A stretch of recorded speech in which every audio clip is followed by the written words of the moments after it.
ఏపీలో రాజకీయ రంగస్థలం వేడెక్కిందా?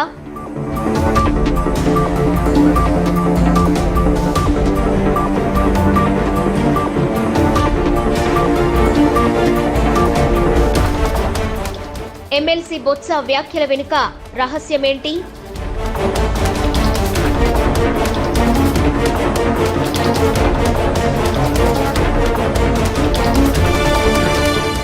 నిజంగానే రాష్ట్రంలో రెడ్ బుక్ రాజ్యాంగం నడుస్తోందా?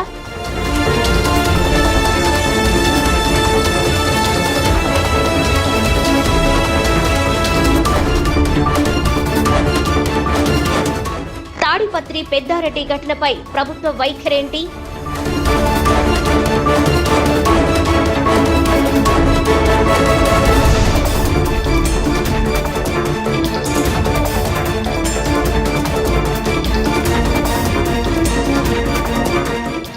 ఏపీలో ఎన్నికల సీజన్ అయిపోయింది అనుకుంటే అంతకు మించి హీటెక్కించే పరిస్థితులు ఉత్పన్నమవుతున్నాయా?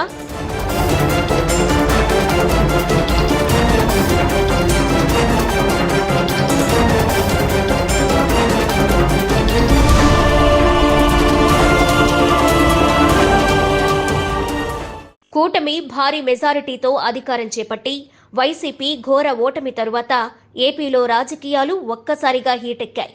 రాష్ట్రంలో రెడ్ బుక్ రాజ్యాంగం నడుస్తోందని వైసీపీ అధినేత జగన్ ప్రభుత్వంపై తీవ్ర స్థాయిలో విమర్శలు చేస్తున్నారు. ఇటీవలే తాడిపత్రి మాజీ ఎమ్మెల్యే పెద్దారెడ్డి తాడిపత్రికి వెళ్లినప్పుడు టీడీపీ కార్యకర్తలు దాడులు చేస్తూ వీరంగం సృష్టించారని, అయినా సీఎం ఎలాంటి యాక్షన్ తీసుకోలేదని, పైపెచ్చు తమపైనే అక్రమ కేసులు పెడుతున్నారని వైసీపీ నేతలు ఆరోపిస్తున్నారు. దీంతో ఏపీలో రాజకీయ రంగస్థలం వేడెక్కింది. తాజా పరిణామాలపై టీడీపీ వైసీపీ మధ్య మాటల తూటాలు పేలుతున్నాయి. డైవర్షన్ పాలిటిక్స్ రచ్చరేపుతోంది. వైసీపీ ఆరోపణలకు టీడీపీ నుంచి అదే స్థాయిలో కౌంటర్ రీసౌండ్ ఇస్తోంది. ఏపీలో ఎన్నికల సీజన్ అయిపోయింది అనుకుంటే అంతకు మించి హీటెక్కించే పరిస్థితులు ఒక్కొక్కటిగా పుట్టుకొస్తున్నాయి. తాజాగా టెంపరేచర్ పెంచింది పొలిటికల్ దంగల్. ప్రస్తుతం ఏపీలో హత్యలు, దాడులు, హింసాత్మక ఘటనలు హాట్ టాపిక్ గా మారాయి. ఏ చిన్న దాడి జరిగినా సరే అది రాజకీయ రంగు పులుముకుంటుంది. దాడి చేసింది ఫలానా పార్టీ వాళ్లు, బాధితులు తమ పార్టీ వాళ్లు అంటూ ఒకరిపై ఒకరు ఆరోపణలు చేసుకుంటున్నారు. ఇవన్నీ రాజకీయ కక్షలే అని వైసీపీ ఆరోపిస్తోంది. ప్రస్తుతం వీటిపై విచారణ జరపకుండా వైఫల్యాల నుంచి తప్పించుకోవడానికి తమ మీదే రుద్దుతూ డైవర్షన్ పాలిటిక్స్ చేస్తోందని వైసీపీ విమర్శిస్తుంటే టీడీపీ మంత్రులు కూడా గట్టిగానే బదిలిస్తున్నారు. ఇక ఇదే అంశంపై కూటమి సర్కార్కు వైసీపీకి మధ్య వారు ముదురుతోంది. కూటమి నేతలు వాగ్దానాలు నిలబెట్టుకోకుండా డైవర్షన్ పాలిటిక్స్ కు పాల్పడుతున్నారని వైసీపీ ఎంపీ మిథున్ రెడ్డి విమర్శించారు. కొన్ని రోజులుగా ఎక్కడ ఏం జరిగినా కనీసం విచారణ కూడా చేయకుండా పూర్తి అవాస్తవాలే ప్రచారం చేస్తోందని ఆరోపించారు.